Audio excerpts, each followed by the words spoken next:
Ja, hallihallo und herzlich willkommen zu einem neuen Video von mir. Heute, wie ihr seht, ich bin in einem Unterstand und wenn ihr hinter mir schaut und mal ein bisschen horcht, es regnet wie Hölle. Dort kann man das ganz gut sehen. Ja, heute geht es nicht um ein Review oder ein paar Tipps und Tricks, sondern um etwas Größeres. Ihr seht dort meinen Boot Kumbo. Ja, es geht um eine Tour, die ich machen werde. Dummerweise wollte ich heute eigentlich anfangen, aber es regnet. Ich bin mit dem Zug hier hingefahren, auf die ganze Zugfahrt hat es durchgeregnet. Es war einmal kurz in Langelsheim, etwas schöneres Wetter. Da ist sogar ein bisschen die Sonne durchgekommen. Jetzt müssen wir hier mal ein bisschen warten und gucken, wie sich das Wetter entwickelt. Ja, ich bin früh losgefahren, um in Oka dann zu starten am Bahnhof. Da hat es dann auch schon ein bisschen geregnet, aber nicht so doll wie jetzt gerade. Das ist ja richtiger sinnflutartiger Regen. Ich bleibe jetzt hier erstmal drunter, denn ich habe nur diese eine Jacke mit und wenn die durch ist, dann ist sie wirklich durch. Und nichtsdestotrotz möchte ich, dass auch der Rucksack mehr oder weniger trocken bleibt, denn der ist wirklich prall gefüllt mit Essen und Kleidung. Ja. Es ist eine Tour, die ich konzipiert habe, die auf draußen schlafen ausgelegt ist, also in solchen Schutzhütten, wo solche Bänke sind. Und die Tour ist ausgelegt, um draußen zu kochen. Deswegen ist 3/4 des Rucksacks voll mit Essen und mit Kleidung. Und nur ein kleiner Teil davon ist Ausrüstung. Ich habe zum Beispiel einen Alkoholbrenner mit, falls ich, wie es jetzt gerade regnet, kein trockenes Holz finden kann. Und die nächsten Tage, die kommen, morgen zum Beispiel, soll nur Sonne scheinen und die anderen Tage eben auch. Und da geht die Waldbrandgefahr natürlich sehr, sehr, sehr nach oben. Ja, so viel zur Tour. Heute geht es los im Okertal, hier entlang diesem Wege. Dort seht ihr ihn, hochgehend. Hier geht es immer an so einen Aussichtspunkten vorbei. Da hinten seht ihr einen. Und diese Aussichtspunkte, da möchte ich mir mal ein bisschen so das Okertal von der anderen Seite anschauen. Klippen werden wir auch sehen, aber jetzt möchte ich erstmal hier drin bleiben, denn hier drin ist es trocken und es regnet wirklich ganz, ganz doll. Und man muss ja nicht, wenn man nicht möchte, im Regen draußen rumlaufen. Ja, wie bewerkstellige ist das mit dem Trinken? Ich möchte nicht in die Zivilisation kommen, also möglichst wenig in irgendwelchen Städten rumlaufen. Manchmal lässt es sich einfach nicht vermeiden, weil die Tour da eben lang geht, denn die Tour ist auf die Harzer Wanderstempelstellen konzipiert. Ja, mit Wasser habe ich ein System, was ich hier habe, das ist das Katadyn My Bottle System. Da ist ein Filter integriert, das heißt, ich kann dort Wasser einfüllen und direkt trinken. Der Filter ist ein Glasfaserfilter und ein Aktivkohleelement. Ich habe in meinem Rucksack auch noch einen Handpumpenfilter.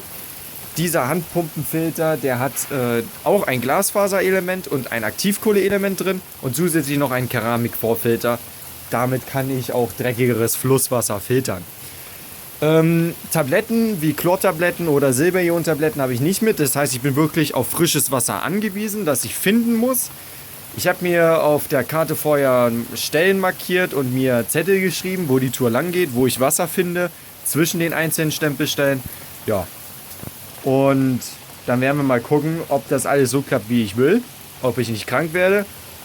Und ja, ich denke mal, das wird alles ohne Probleme klappen. Der Endpunkt, das wird Nordhausen sein. Auf der Tour werden wir einige Highlights haben.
Ja, hallo, da bin ich wieder und herzlich willkommen zurück. Ich bin hier schon ein bisschen weitergelaufen jetzt und ja, ich hatte ein Problem. Ich habe zu Hause vergessen, mein Trinken aufzufüllen. Das heißt, ich habe jetzt gar nichts mit. Ich habe ein bisschen was gesammelt in meiner Malbotte, so ein bisschen Regenwasser, aber ich habe jetzt mega Glück gehabt. Da ist ein Bach und der sieht sehr, sehr gut aus. Der kommt von ganz oben vom Berg. Da weiß ich auch, da oben auf dem Berg ist keine Ortschaft. Nichtsdestotrotz habe ich hier meinen Filter drin. Ich fülle jetzt diese Flasche auf mit dem Wasser hier, denn das sieht wirklich sehr, sehr, sehr klar aus. Und da bin ich mir sicher, das ist ziemlich reines Wasser und da bin ich mir wirklich sicher, das müsste eigentlich nicht verseucht sein. Und das kann ich bedenkenlos genießen, obwohl der Bach relativ groß aussieht. Aber das kann auch davon kommen, dass es jetzt geregnet hat und das auch nicht ziemlich leicht, sondern sehr, sehr, sehr doll. Ich werde jetzt ein bisschen was sammeln in meiner Flasche und dann gehen wir weiter. Das Regenwasser, das kippe ich weg, denn das sieht viel besser aus. Bis nachher. Ciao. Liebe Leute, schaut mal, was ich entdeckt habe. Das ist unglaublich. Mitten auf dem Weg in der Nähe von einem Haus, wo hier Autos langfahren, habe ich auch tatsächlich einen Feuersalamander entdeckt. Schaut ihn euch mal an.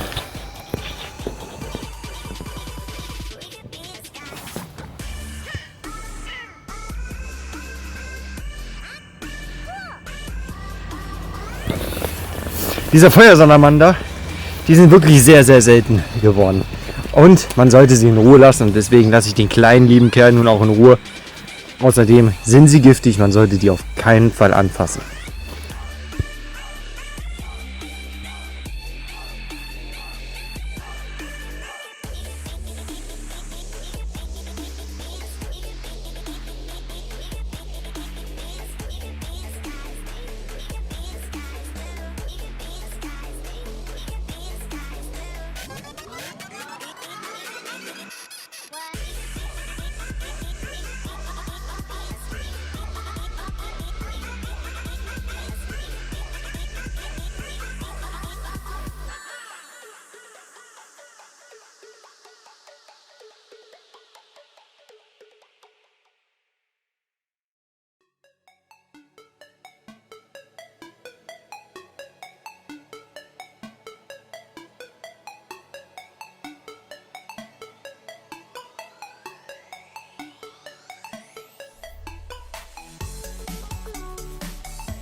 Ja, hallihallo, herzlich willkommen zurück. Ihr hört, es ist ziemlich laut. Es hat einen Grund, den ich euch gleich zeigen werde. Wir sind hier nun an der ersten Stempelstelle angelangt. Dort seht ihr, warum es so laut ist. Wir sind endlich an dem Punkt angelangt, wo der Regen nun vom Berg hinunterkommt. Und das geht gerade bis in die Okertalsperre hinein. Dort noch einmal. Und das ist die Verlobungsinsel. Dort gehen wir nun hin.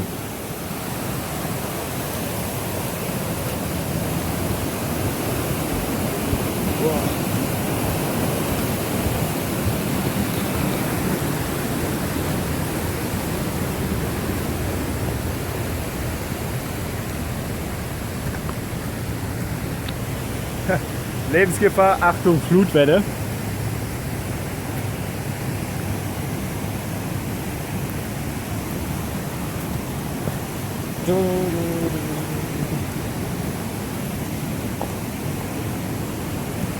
Und da haben wir es.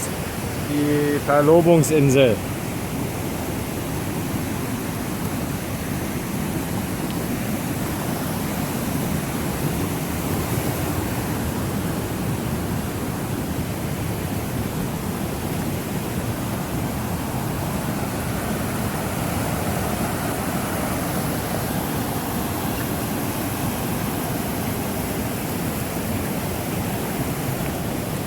Und hier haben wir schon Stempelstelle 116, für uns die erste Stempelstelle.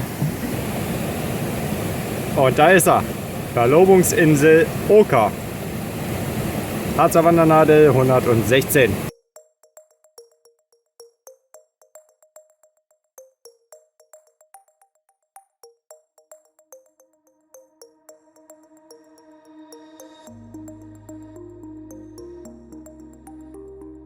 So, wir sind nun an der nächsten Stempelstelle und leider ist dort der Stempel defekt.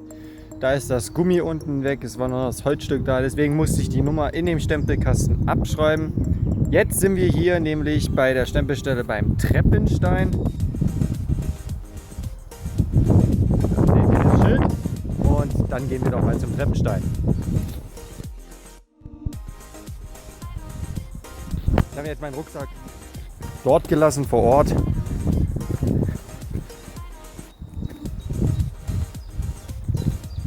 Da geht das nämlich schneller. Außerdem ist der Treppenstein relativ schwer zu besteigen. Da es auch noch geregnet hat, ist es auch noch feucht. Bin ein bisschen in Eile aufgrund des Wetters, weil ich ja warten musste mit dem Regen. Deswegen muss ich jetzt ein bisschen Zeit aufholen. Habe nicht so viel Zeit für die Stempelstellen, weil ich heute noch ein bisschen was vor mir habe. Ich bin noch nicht in Romkahall gewesen. Wir haben wieder einen Feuersalamander. Da sehen wir ja richtig viele von heute. Das ist schon der zweite. Ja, mal hier rumgehen.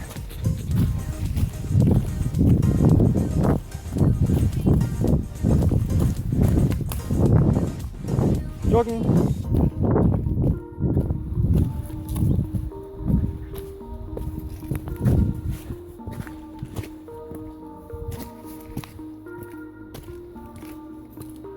Muss man immer schön aufpassen, hier wegrutscht. Da geht's tief hinunter.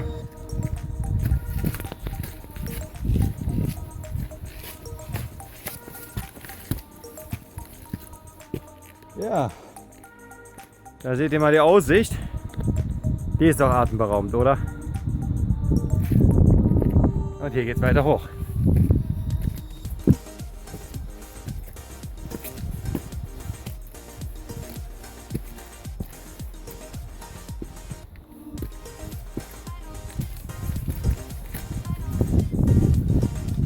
Wow, guckt euch das da hinten an, diese Felsformation.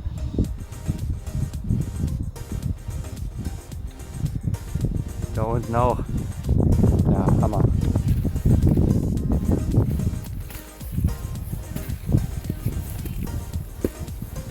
Oh. Hier geht's steil hoch. Immer die Treppen. Aber ich sehe es schon. Das lohnt sich auf jeden Fall. Die Aussicht ist atemberaubend. Gleich könnt ihr auch mal schauen.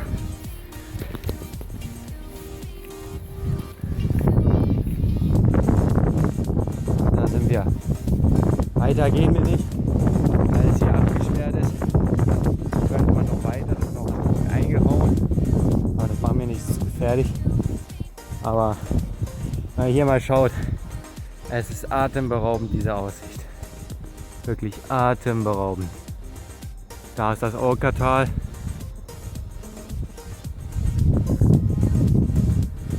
Unglaublich.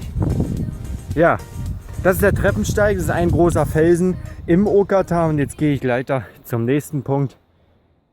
Ich weiß gar nicht, welcher der nächste Punkt ist.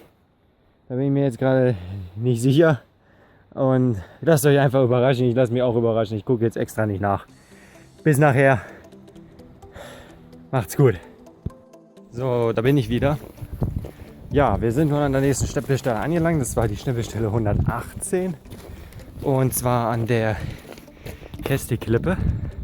Beziehungsweise, um genau zu sein, ist die Stempelstelle am Kästehaus. Das ist ein Gasthaus, wo man auch gut essen kann. Ich überlege mir noch, ob ich vielleicht dort was zu essen mir besorge. Vielleicht lasse ich es auch. Ich bin mir noch unschlüssig. Guck mal gleich die Karte an. Aber jetzt bin ich erstmal hier zur Klippe gegangen, damit ihr vielleicht mal Aussicht habt. Aber da habe ich mich getäuscht. Ihr habt hier keine Aussicht. Es ist alles neblig. Wir sind ja also in den Birken schon angekommen und schon auf einer relativ hohen Höhe. Mehr gibt es hier nicht zu zeigen. Und ja, wollen wir mal gucken, was die nächste ist. Vielleicht ist die 119 die nächste Stempelstelle. Lassen wir uns überraschen. Ich melde mich wieder bei der nächsten Stempelstelle. Bis dann.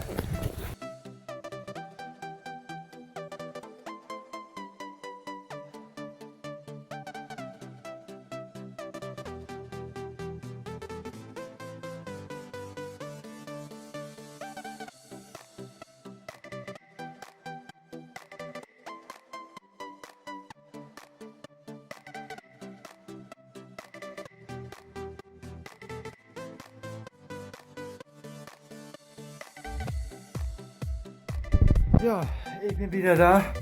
Wie ihr seht, ich bin komplett durchnässt. Komplett. Aber nicht, weil es regnet, sondern weil der Weg, der hier hochkommt, einfach so extrem steil ist. Das ist der Hammer. Wenn ich jetzt hier gucke, Romkahal, steht hier ein Schild. Eigentlich müsste da stehen. Steiler Abstieg. Schaut mal selber, was da steht. Steiler Abstieg, sehr steil. So, wir haben hier eine schöne Hütte. Da ist die Wandernadelbox. Da mache ich mal gleich meinen Stempel rein. Und wir sind hier jetzt beim Ahrensklint. Ja, stempeln werden wir jetzt gleich. Und da wollen wir mal gucken. Ja, wir sind unten in Romkahal gestartet. Mir tun die Füße mittlerweile so richtig weh, weil ich schon mehrmals runter ins Tal bin, wieder hoch, und ins Tal, wieder hoch. Ja, und dann könnt ihr mal schauen. Da unten, da ist Romkahal. Dieses Haus. Und da ist der Romkahaler Wasserfall. Wir sind einmal komplett hier hoch den Berg, immer in diesen Schlängelinien. Ihr seht dort ein Schild. Da könnt ihr euch mal vorstellen, dass der Weg da lang gegangen ist. Jetzt habt ihr auch noch mal eine Aussicht hier. Das ist der Hammer. Es ist unglaublich. Und wirklich wundervoll. Aber ich mache mir jetzt erstmal nach dem Essen den Stempel fertig. Jetzt koche ich mir erstmal schön Mittag. Denn wir haben es 14 Uhr noch was. Gegen 2:30. Da koche ich mir jetzt was Schönes. Wir hätten hier eine Feuerstelle, aber die ist komplett feucht. Und die Hütte merke ich mir, weil die Hütte, hier kann man drin übernachten, falls es nötig sein sollte. Die ist ziemlich dicht gebaut. Hier zieht es kaum in der Hütte. Und wir haben wirklich sehr breite Bänke hier drin. Jetzt habe ich mich hingesetzt. Jetzt ruhe ich mich erstmal hier aus. Ja. Und dann gehen wir weiter zur nächsten Stempelstelle. Und ich hoffe, ich muss nicht nochmal runter ins Tal.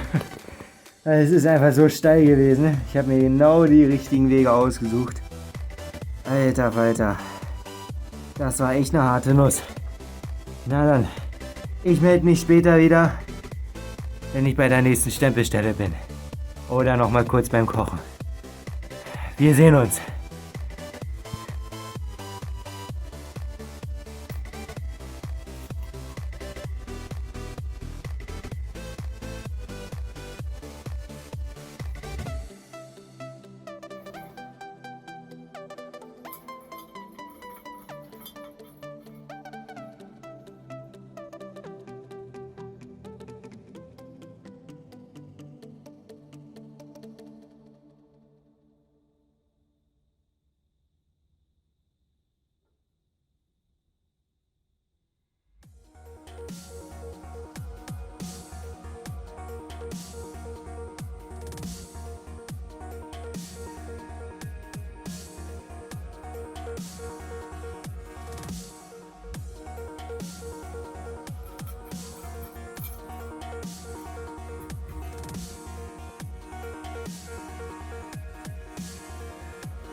can't believe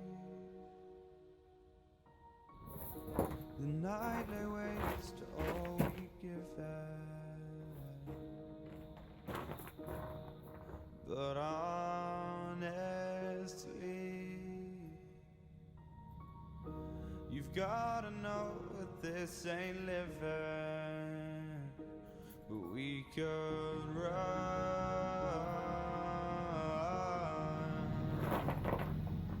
from Bolivia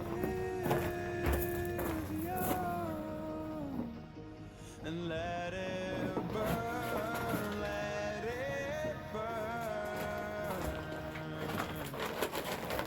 You've gotta know that Kartoffeltopf mit Rindfleisch.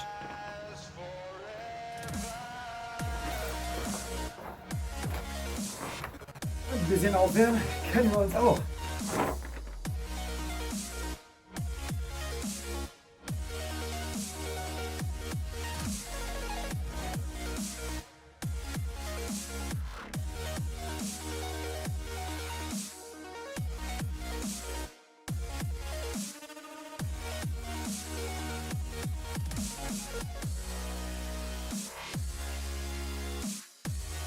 Ja, liebe Leute, ihr könnt es hören, es regnet wieder.